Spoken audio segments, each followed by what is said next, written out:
శ్రీ గురుభ్యో నమ. శ్రీ మహాగణాధిపతి నమ. సరస్వతి వారి ఓం శ్రీమాత్రే నమ. ప్రేక్షకులందరికీ నమస్కారాలు. రాబోయేటువంటి ఈ యొక్క మార్గశిర మాసంలో డిసెంబర్ మాసం, ఈ మాస ఫలితాలు మనం చూసుకున్నట్లయితే ప్రతి మాసంలో కూడా మనకు ద్వాదశ రాసుల వారి యొక్క పరిస్థితిని చూసుకొని వాటి తగ్గట్టుగా మనము ప్రతినిత్యం కూడా దేవతారాధన చేస్తూ ఆ యొక్క నవగ్రహ అనుగ్రహం కలిగి ముందుకు వెళ్తుంటాము. అట్లానే ఈ యొక్క మార్గశిర మాసంలో మనం తీసుకోవాల్సినటువంటి జాగ్రత్తలు, దానికి పరిష్కార మార్గాలు చూసుకున్నట్లయితే ముఖ్యంగా మీన రాశికి వచ్చినట్లయితే ఉత్తరాభాద్ర పూర్వభాద్ర నక్షత్రం 4వ పాదం, ఉత్తరాభాద్ర 4 పాదాలు, రేవతి 4 పాదాలు మీన రాశి. మీన రాశిలో జన్మస్థానం రాహు సంచారము, అట్లానే గురుడు 3లో ఉండడము, కుజుడు పంచమస్థాన సంచారము, కేతు సప్తమస్థాన సంచారము, భాగ్య దశమస్థానంలో రవి సంచారము, దశమస్థానంలో బుధ సంచారము, ఏకాదశంలో శుక్రుడు, ద్వాదశంలో శని. ఈ యొక్క గ్రహస్థితి చూసినట్టయితే జన్మస్థ రాహు సంచారం తరచూ ప్రయాణాలు, చికాకులు, విపరీతమైనటువంటి ఇబ్బందులకు లోనయ్యే అవకాశం ఉంటుంది. రాహు జన్మస్థానంలో సంచారం వల్ల అంటే కొంతవరకు ఏ పని మొదలుపెట్టినా కూడా మళ్ళీ 1-2 సార్లుగా పర్యవేక్షిస్తూ ఉండాల్సిన పరిస్థితి వస్తుంది. అట్లానే గురుడు తృతీయ స్థానంలో ఉండడం వల్ల మిమ్మల్ని సహకరించేవారు మిమ్మల్ని సహకరిస్తూ ముందరికి వెళ్తూ ఉంటారు. మీ మాటనే నెగ్గుతుంది అక్కడ, అట్లానే ముందరికి వెళ్తుంటారు. అట్లాగే కుజుడు మీకు పంచమ స్థాన సంచారం వల్ల కొంత అనారోగ్యానికి లోనయ్యే అవకాశం ఉంటుంది. అట్లానే డబ్బులు ఎక్కడైతే ఉంటాయో అక్కడ కొంత నష్టపోయే అవకాశం ఉంటుంది. అది వ్యాపారంలో కావచ్చు, వృత్తిరీత్యా కావచ్చు. అట్లే ఈ యొక్క సంతానం కూడా చికాకుగా మిమ్మల్ని ఇబ్బంది పెడుతూ ప్రతి విషయాన్ని 1-2 సార్లుగా మిమ్మల్ని వాటిని చూసుకునే పరిస్థితి వస్తుంది.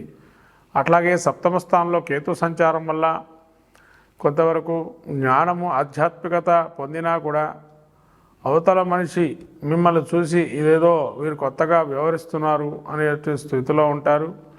సప్తమ స్థానంలో కేతు సంచారం వల్ల వీరు కొంతవరకు అసూయ ద్వేషాలకు లోనయ్యే అవకాశం ఉంటుంది. అన్నీ సగంతో రాబడితో ఉంటుంది కాబట్టి పూర్తి అయినటువంటి రాబడి ఉండకపోవచ్చు. ఇది ఆ దశమంలో రవి సంచారం వల్ల కొంతవరకు రాజకీయాల్లో ఉండేటువంటి వారు, ప్రభుత్వ రంగంలో ఉండేటువంటి వారు, విద్యార్థులు కానీ ధనం అనేటువంటి విద్యలో కానీ రాణింపు అనేది అవకాశం ఉంటుంది. బుధుడు 10లో ఉండటం వల్ల కూడా విద్యా బుద్ధులు కానీ సంయమనం పాటిస్తూ మీడియా రంగంలో ఉండేటువంటి వారికి కానీ కొత్తదైన ఆలోచనలు పొంతలు దొక్కుతూ ఉంటాయి. కాబట్టి బుధుడు అనుకూలంగా ఉన్నాడు, బుద్ధి బలం ప్రదర్శిస్తూ ముందుకెళ్తారు. శుక్రుడు 11లో ఉండటం వల్ల కొంత భయము, ఎవరైనా ఏమన్నా అంటే మనం ఏ విధంగా స్పందించాలో అనే స్థితిని అప్పటికప్పుడు మీరు ప్రిపేర్ చేసుకునే పరిస్థితికి వస్తారు. అంతేగాని వాళ్ళు ఏమన్నారో వెంటనే మనం దానికి రిప్లై ఇవ్వాలనే ఆలోచనలో ఉండరు. కాబట్టి శుక్రుడు కొంతవరకు ఇబ్బంది కలగజేస్తున్నాడు 11లో ఉండి. అట్లానే 12లో శని సంచారం వల్ల 7.5 శని అంటారు, అలానే ఏళ్ళనాడు శని ప్రభావం. కాబట్టి 12లో శని సంచారం వల్ల మోకాళ్ళ నొప్పులు, కాళ్ళ నొప్పులు, కీళ్ళ నొప్పులు, అరికాళ్ళ నొప్పులు అనేకం కూడా ఈ యొక్క పాదభాగము, మోకాళ్ళ నుంచి పాదభాగం వరకు కూడా అనారోగ్యం వచ్చే అవకాశం ఉంటుంది. కాబట్టి జాగ్రత్తగా ఉండడం మంచిది. మొత్తం మీద మీన రాశి వారికి అనుకూలమైన కార్యాలు ఖచ్చితంగా నెరవేరే అవకాశం ఉంది ఫిబ్రవరి వరకు కూడా. కాబట్టి ఈ విధంగా ఈ మీన రాశి వారు ఇంకా మంచి ఫలితాలు పొందడానికి ఇష్టదైవాన్ని ప్రార్థన చేయటము, అట్లానే ఇష్టదైవంతో పాటు తల్లిదండ్రులకు కూడా నిత్యము వాళ్ళకి సేవ చేసుకోవటం వల్ల మంచి చేకూరే అవకాశం ఉంటుంది. అట్లాగే ఈ యొక్క శని ఏలినాటి శని ప్రభావం ఉంది కాబట్టి వీరికి ఈ యొక్క శ్రేష్ఠుడికి తైలాభిషేకము, అట్లనే విష్ణుమూర్తి కానీ వెంకటేశ్వర స్వామికి తులసిమాల వేయటం కానీ చేయటం వల్ల, దానం చేయటం వల్ల, నువ్వులు దానం చేయటం వల్ల కూడా మంచి ఫలితాలు గోచరిస్తాయి ఈ యొక్క మీన రాశి వారికి. మొత్తం మీద ద్వాదశ రాశులు ఈ యొక్క మీన రాశి వరకు మేషం నుంచి మిశ్రమ ఫలితాలు గోచరిస్తూ ఉన్నాయి. కాబట్టి అందరూ కూడా ముఖ్యంగా సవిత్రు సూర్యనారాయణ స్వామిని ధ్యానం చేసుకుంటూ సమస్తమైనటువంటి గ్రహ నాయకుడు అనుగ్రహం ఉంటే అన్ని గ్రహాలన్నీ అనుకూలంగా ఉంటాయి. కాబట్టి ఆ యొక్క ఆదిత్య హృదయ పాలన చేసుకోవడం నిత్యం చాలా మంచిదిగా గోచరిస్తూ శ్రీమాత్రే నమః. ఈ మార్గశిర మాసంలో ద్వాదశ రాశి వాళ్ళు అందరూ కూడా ద్వాదశ రాశి స్థితిలో ఉండేటువంటి నక్షత్రాదులు గ్రహాలు అనుకూలము కావాలి అనుకుంటే ఏదైతే మనకు ద్వాదశ రాశుల్లో కొంతవరకు ఒక కానీ 2 గ్రహాలు కానీ విపరీతమైనటువంటి ఇబ్బందులు కలుగజేస్తున్నారు కాబట్టి రాబోయేటువంటి మార్గశిర మాసం అంతా కూడా ఎవరికి అయినా కూడా ఒక మంత్రాన్ని పఠిస్తూ తద్వారా 40 రోజులు కానీ 30 రోజులు పఠిస్తూ ఉంటే ఖచ్చితంగా ఫలితాన్ని ఇస్తుంది. ఎందుకంటే మనకు విశేషంగా మార్గశిర మాసం వ్రత నియమాల్లో బ్రహ్మచర్యాన్ని కానీ పాటించి ఒక మంత్రాన్ని కనుక జపం చేస్తూ తదేకంగా ఉంటే ఫలితాన్ని తప్పకుండా ఉంటుందని మనకు శాస్త్రం చెప్పబడింది.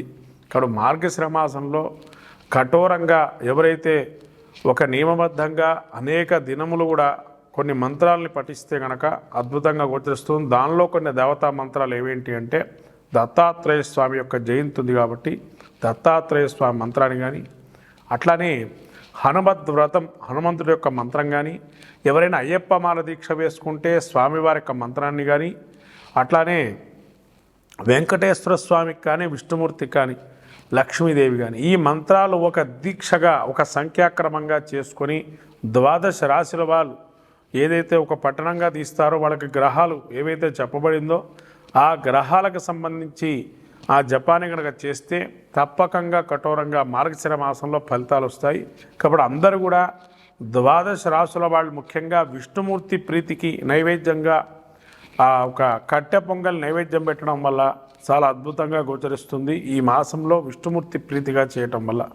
అట్లాగే రాబోయే ఇంకా అనేక మాసాలు ఉన్నాయి మనకు. పంచాయతనంగా పూర్వకంగా ఆరాధన చేస్తే కనుక ఇది విష్ణుమూర్తి యొక్క మాసంగా గోచరిస్తుంది కాబట్టి విష్ణుమూర్తికి విరివిగా ఆరాధన చేయటం వల్ల మనకు స్థితిని పెరగటము, అట్లానే దీర్ఘకాలికంగా జపం చేయటం వల్ల ఆ సిద్ధిని పొందడం జరుగుతుంది.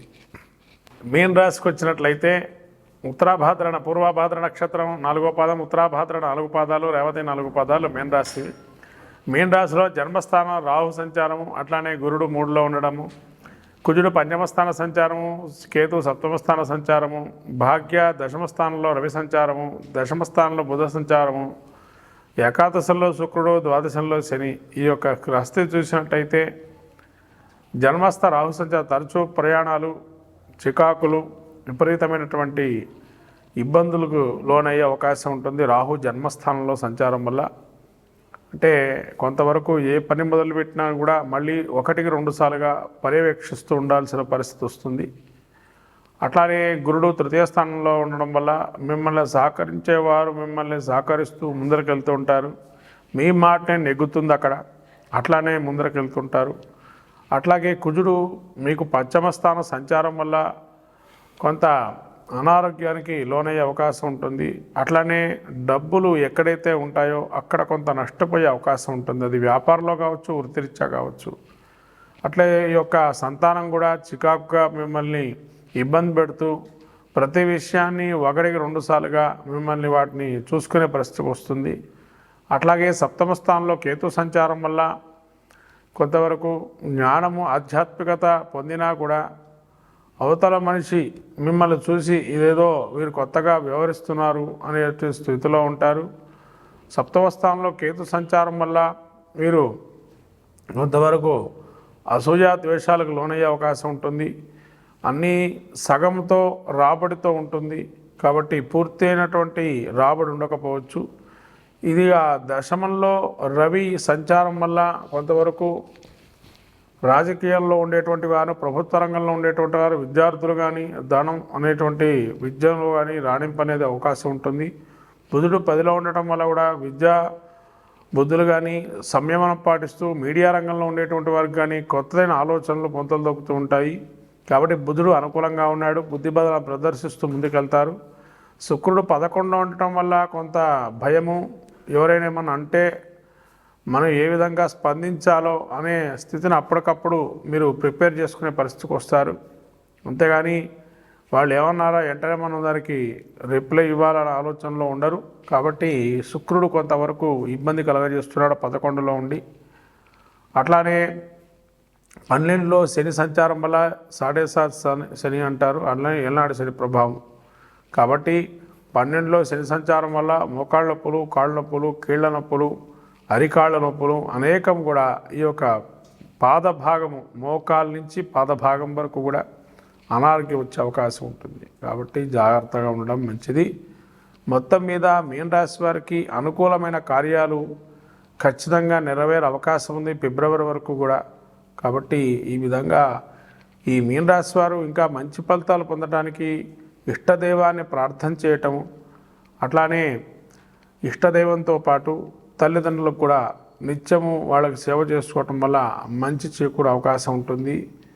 అట్లాగే ఈ యొక్క శని ఏలినాటి శని ప్రభావం ఉంది కాబట్టి వీరికి ఈ యొక్క శ్రేష్ఠుడికి తైలాభిషేకము, అట్లనే విష్ణుమూర్తి కానీ వెంకటేశ్వర స్వామికి తులసిమాల వేయటం కానీ చేయటం వల్ల, దానం చేయటం వల్ల, నువ్వులు దానం చేయటం వల్ల కూడా మంచి ఫలితాలు గోచరిస్తాయి ఈ యొక్క మీన రాశి వారికి. మొత్తం మీద ద్వాదశ రాశులు ఈ యొక్క మీన రాశి వరకు మేషం నుంచి మిశ్రమ ఫలితాలు గోచరిస్తూ ఉన్నాయి. కాబట్టి అందరూ కూడా ముఖ్యంగా సవిత్రుడు సూర్యనారాయణ స్వామిని ధ్యానం చేసుకుంటూ సమస్తమైనటువంటి గ్రహ నాయకుడు అనుగ్రహం ఉంటే అన్ని గ్రహాలన్నీ అనుకూలంగా ఉంటాయి. కాబట్టి ఆ యొక్క ఆదిత్య హృదయ పాలన చేసుకోవడం నిత్యం చాలా మంచిదిగా గోచరిస్తూ శ్రీమాత్రే నమః.